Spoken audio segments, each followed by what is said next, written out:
Hello everyone, welcome to funnel2tunnel.com. Hatch covers are probably the most critical items which require optimum performance as far as the safe carriage of cargoes is concerned. The hatch cover not only forms an essential part of load line items on board, but also ensures that cargo is carried in a safe and sound manner so that cargo claims can be avoided. The hatch covers come in different types.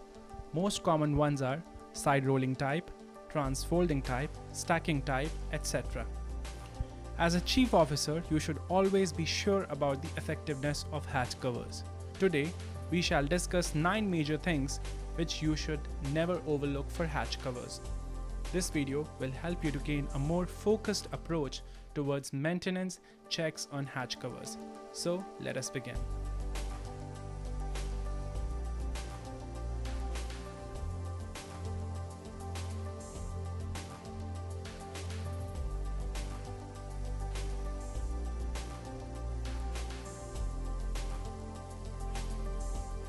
Number 1.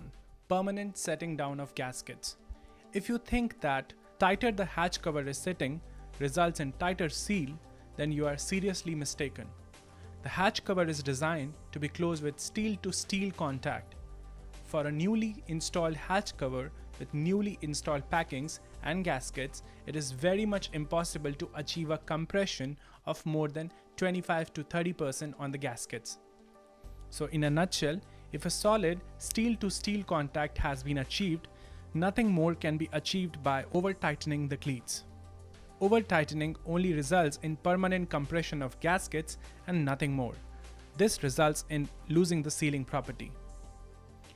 Over-compression may also occur when contact faces of the steel have worn out, a typical sign in older ships. In this case, renewing gaskets is of no use until the full depth of the steel has been rebuilt.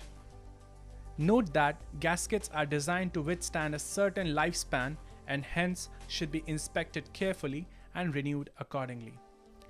The gaskets shall always be purchased from the authorized supplier and shall be of approved type to be used with the hatch cover fitted. The best way is to order using the part number mentioned in the hatch cover maintenance manual. It is unwise to insert short length of new gaskets while renewing. Whenever possible, the entire length shall be renewed. Number 2. Damaged or corroded compression bars. Compression bars shall always be checked for any damage, buckling, crack, or unevenness. Damage shall always be corrected with runs of welding, buffed to achieve a smooth and even finish. The best way to prevent damage to compression bar in case of side rolling hatch covers is to open the hatch covers fully in order to prevent any damage by crane wires and grabs while working cargo in the holds. Number 3. Damaged or corroded retaining channels. Gasket retaining channels or bars are usually 8 mm thick and hence gets corroded easily over a period of time. The problem is, if the retaining channels are not in proper condition, the gaskets will not retain its intended cross-section and there can be likelihood of leakage. Number 4. Blocked drain holes, channels and pipes. This is one of the main reasons that many claims on perishable cargoes such as grain have existed in the past. A blocked drain, channel or pipe would almost always result in water spilling over the cargo spaces instead of draining out. Drainage and channels on the hatch coamings and between must always be cleaned as a matter of routine before the hatch is closed and secured and should be kept painted at all times. Non-returning walls, also called as hatch NRVs, shall always be cleaned and blown through. Number 5. Cleating devices. The cleats are designed to withstand the dynamic forces on the hatch cover. The design of cleats could be different for different hatch covers. The cleats are exposed to heavy use and hard wear and tear. They should be regularly inspected and kept in good working order and properly adjusted at all times. Also, the spare cleats shall be kept ready. Neoprene washers shall be renewed once they had lost elasticity and are found to be deformed. Number 6. Connecting chains. On certain hatch covers, the driving chains are subjected to repeated stretching when in service. The loose and hanging chains shall be correctly tightened in accordance with the manufacturer's instructions. Rusted links shall be replaced, and wherever possible, the complete chain shall be renewed. It's always prudent to keep at least 2 spare chains from the original manufacturer in case of any emergency repairs. Number 7. Moving parts in hydraulic systems. These parts may include leaking hydraulic jacks, slow-moving parts, and dirty filters in the pump unit. Dust and fine particles, mainly from cargo sources, are among the principal enemies of hydraulic system.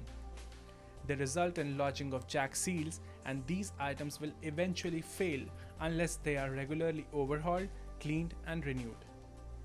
Filters shall be regularly inspected and cleaned and renewed. Sample of hydraulic oil shall be landed to the oil supplier or testing lab at least every 6 months. Number 8. Hydraulic pipelines. Modern hydraulic systems operate at a pressure range of almost 400 bars. Badly corroded hydraulic lines may rupture under this kind of pressure and may be fatal to the personnel operating nearby. The failure of steel hydraulic piping as a result of corrosion, inadequate bracketing, and vibration have considerably risen in older ships, only because of lack of preventive maintenance. The hydraulic line failure results in other concerns such as loss of expensive hydraulic oil, pollution, slip hazards, and delays because of inability to operate the machinery. Hydraulic pipes shall be maintained by ensuring pipes are painted, rust-free, and by using anti-corrosive tape, also called denso tape. Renewed length must be secured with brackets, and same shall be cushioned with rubber gaskets. Hydraulic failure at the union between mild steel pipe and flexible hoses are common. This can be reduced by using the denso tape. And finally, number 9. The readiness of emergency opening arrangement for hatch cover. There might be a situation when nothing works and the only way forward is to engage on emergency hatch cover opening arrangement.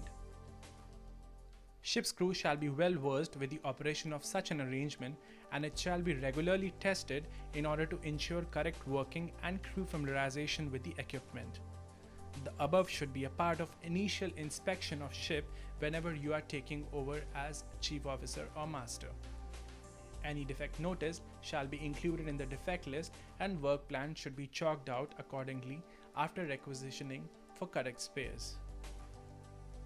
Hatch cover maintenance manual or original manufacturer shall always be consulted when in doubt. All hatch cover repairs shall, if possible, be done in accordance and consultation with the class surveyor. So alright guys, these were the 9 things which you should always check for hatch covers if you want peace of mind during your tenure on board. That's all from my side. Follow us on other platforms, links are mentioned in the description below. Take care, stay safe till we meet again. Thank you.